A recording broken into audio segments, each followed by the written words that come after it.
Hi, everyone. We're live. Welcome to episode 7 of Spamhaus Deliverability Live.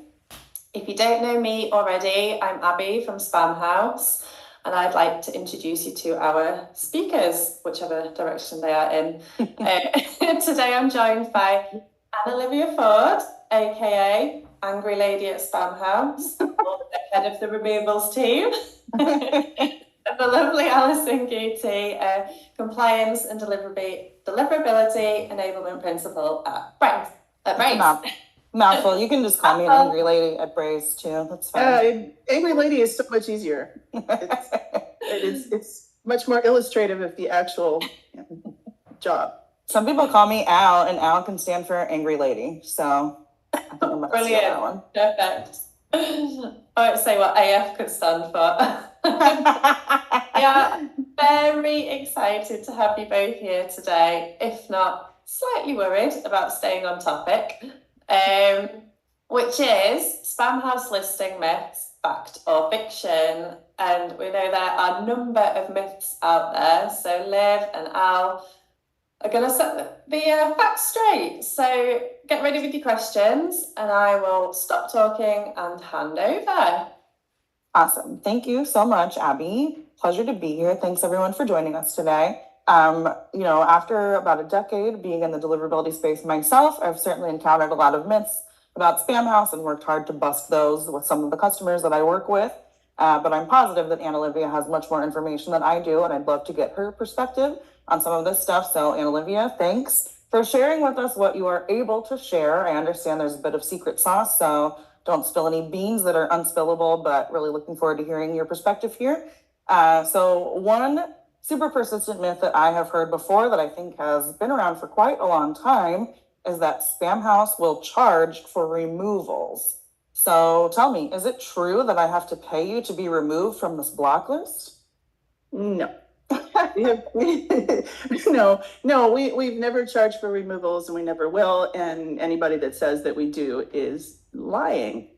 Oof, it's rough. Simply not true. And there are some block lists that have historically charged for removals, and I think there are some that still do, but we are not one of them.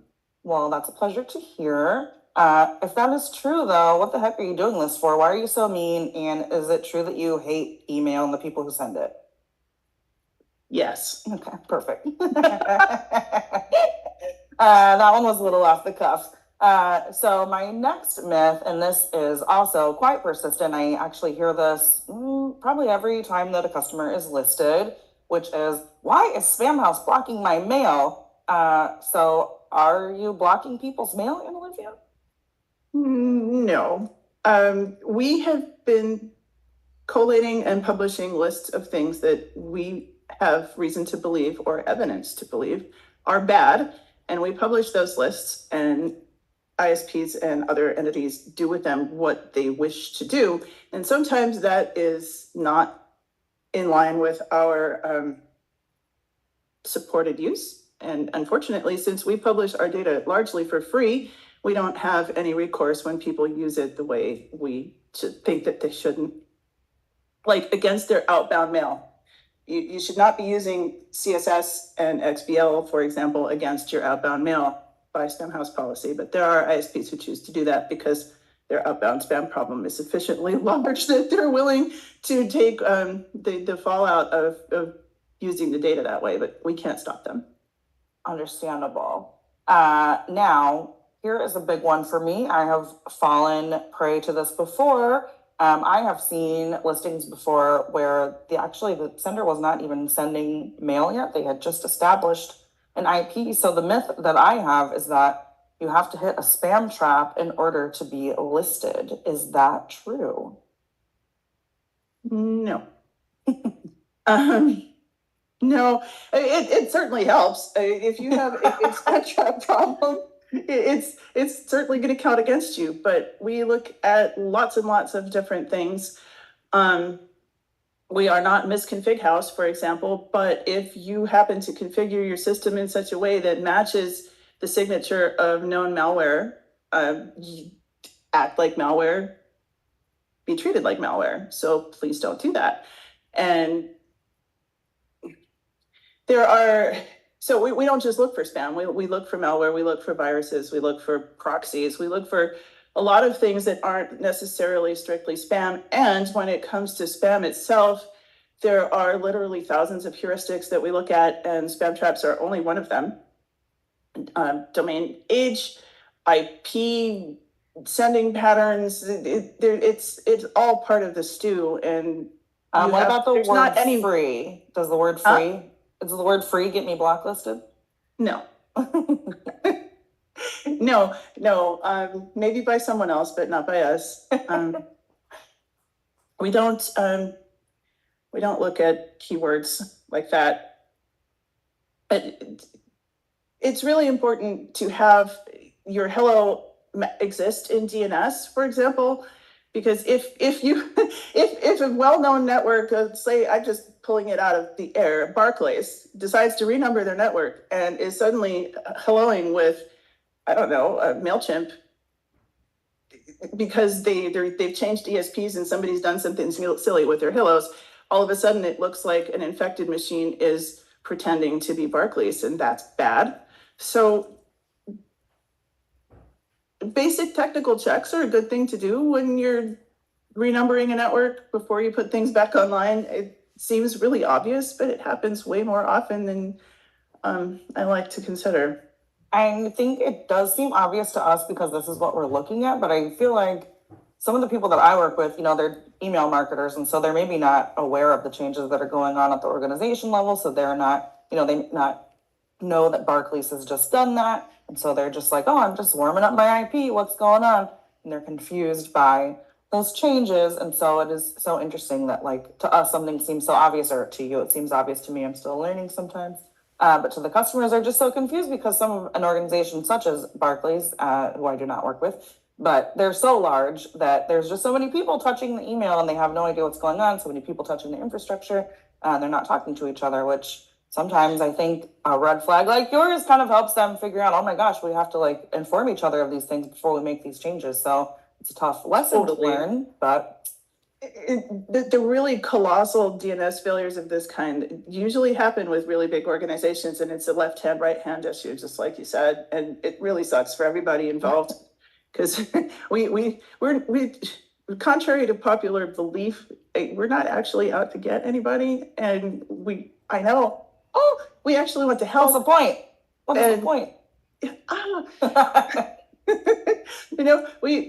We're not out to make anybody's life miserable, but if something really stupid or bad happens with DNS, and sometimes it can just be DNS because it's always DNS, and it's not necessarily someone who's done something stupid, it's just DNS is hard and a bit flaky sometimes.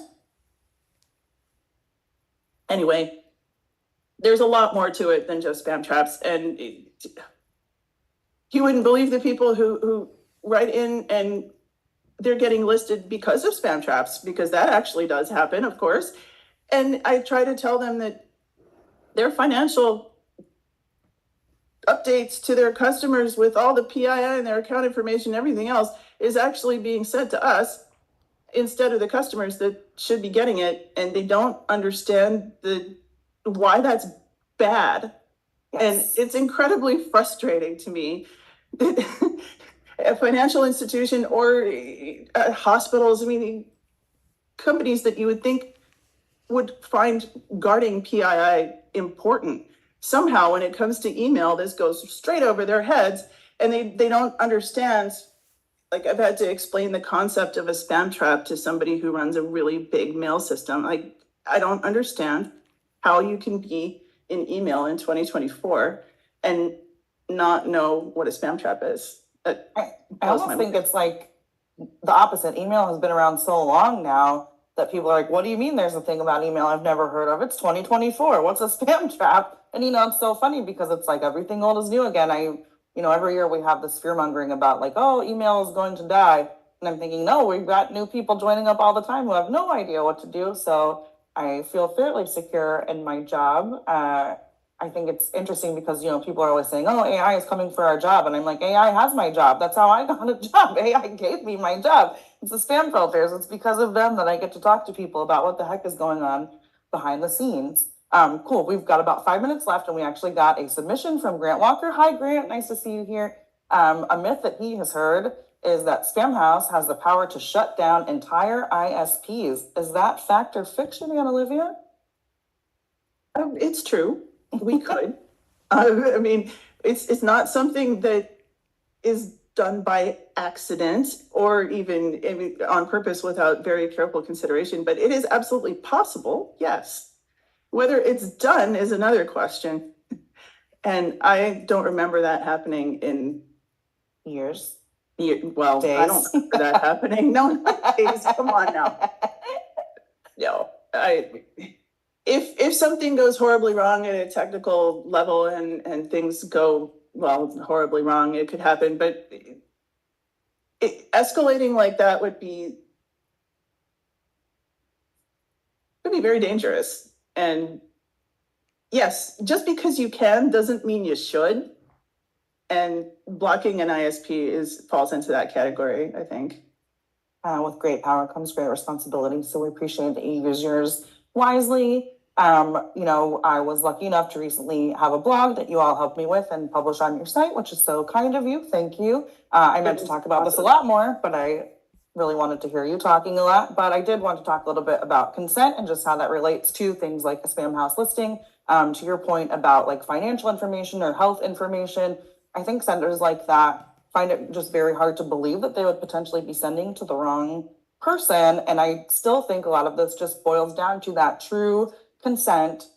You need to be contacting the right person. Just because someone has given you an address does not mean it's their address. If I have Allison@gmail.com, I might type too fast and put Alcyon@gmail.com, and then you're sending email to some totally different person. And so I think there's just this assumption that with transactional communications or health related or bank related items, like, of course people want this, it's so important. And like, yes, they do want it, which is exactly why you should perform something like confirmed opt-in, double opt-in, so that you are sending to the right person and you know it. You know that address can receive mail, which is great, but you also have that confirmation that it is the correct person so that you're not potentially breaking the law and sending these really critical communications to the wrong person. And so I think the consent piece is just so important all along the path of email and in life in general, because you just never know unless you have that really super affirmative consent. It's not about, how valuable the content is. It's just about human behavior at the end of the day, because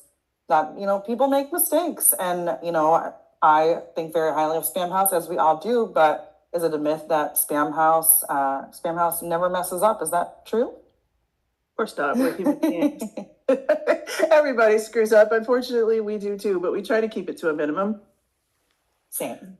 And that's all we ask, right? Just keep those screw ups to a minimum. We are here to help you. Spamhaus does not want to block your mail if you are not a malicious sender. If you're doing everything right, reach out. Annalivia's team is happy to help. They've been very helpful to me before, maybe a little bit salty, and I appreciate that, and a removals team. So, if you've done something wrong, they'll certainly let you know. But they don't want your business to suffer just because you made a mistake. We want everyone to be better senders. We want to protect email for the future and make sure that it maintains its usability. So thank you so much to Spamhaus for maintaining that safe internet for us. I really appreciate it. And thanks for owning up to your mistakes when you make them. That is certainly also appreciated. And I think we're at our final minute, and I don't know that we have any more questions. So Abby, you got anything to wrap us up with? I'm back. Thank you. That was great. It was going to be a lot of fun, and you managed it without any profanities. Yay. Did we? Oh. I had to try really hard. But yeah, thanks to everyone who's joined us today. We hope we busted all your myths. If we didn't get around to your question, if you maybe drop one in the chat later, we'll make sure we pick it up in the comments. And yeah, keep an eye out for details of the next episode. So yeah, thanks guys, it's been brilliant. Thank you so much. Thank you so much. This is great. Thank you, Allison. Yeah, thank you. Good to see you. Bye. Bye. Ciao, babies.